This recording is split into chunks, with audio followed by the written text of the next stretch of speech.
Afin de comprendre la loi de la réflexion, il est important de connaître le vocabulaire qui y est associé. Il y a le miroir plan, la surface sur laquelle se fait la réflexion spéculaire, le rayon incident, le rayon lumineux qui se dirige vers une surface, le rayon réfléchi, celui qui a été dévié par une surface, le point d'incidence, l'endroit où le rayon incident frappe une surface, la normale, une droite imaginaire perpendiculaire issue du point d'incidence, l'angle d'incidence, l'angle situé entre le rayon incident et la normale, et l'angle de réflexion, l'angle situé entre le rayon réfléchi et la normale.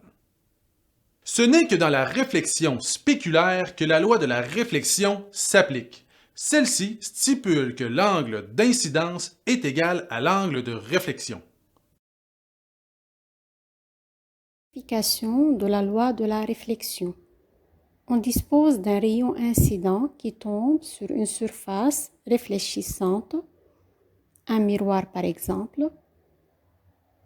Ce rayon incident est réfléchi, c'est-à-dire il est renvoyé dans une direction bien déterminée quand il tombe sur un miroir. L'angle d'incidence est égal à 60 degrés. Aussi, l'angle de réflexion est égal à 60 degrés.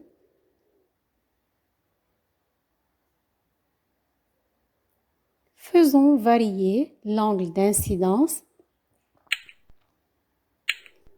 On remarque que lorsque l'angle d'incidence change, l'angle de réflexion change aussi, mais toujours l'angle d'incidence est égal à l'angle de réflexion.